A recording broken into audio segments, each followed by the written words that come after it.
Els impulsors del LibDAP conviden a entrar a la universitat, dona la benvinguda al personal de l'àrea de gestió acadèmica i s'encara a la càmera amb entusiasme un professor d'administració i direcció d'empreses.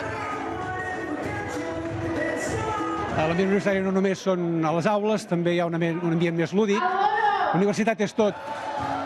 Així arrenca, com molts d'aquests videoclips, el LibDAP més multitudinari que s'ha fet fins ara a Catalunya. L'animen unes 700 persones, tant estudiants com professors i personal de les facultats de la Universitat de Vic. 100% participació, molt contentes i cap vergonya. Tot sigui per la UVic.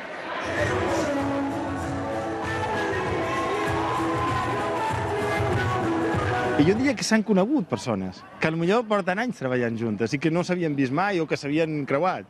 Això és molt màgic. Qui no apareix mai als LibDAP i té molt mèrit és el càmera. Té molt mèrit perquè la seva intervenció no és puntual, ha d'estar gravant tota l'estona i s'ha de ser molt i molt bo perquè quedi bé. A la UVic han contractat un professional. En principi, els LibDAP s'han de fer amb un únic pla seqüència, sense parar la càmera per canviar l'enquadrament. En aquest cas, però, han optat per fer-ho amb 3 preses per presentar diversos edificis del campus. De fet, la idea va néixer a l'assignatura de creativitat, on buscaven una fórmula per donar a conèixer la universitat. Es van encomanant, van muntar un grup al Facebook perquè es anés escampant tan ràpid com pogués de boca en boca i la gent s'ha animat molt i mira.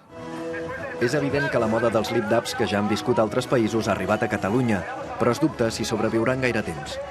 Són una moda totalment passatgera, fins que deixi de ser ocorrent, simpàtic i original i vindrà una altra tendència. Mentrestant, els qui continuen atrets per aquest fenomen trobaran el vídeo de Vic acabat i ben sonoritzat a partir de dimarts a internet. Manel Elias, TV3, Vic.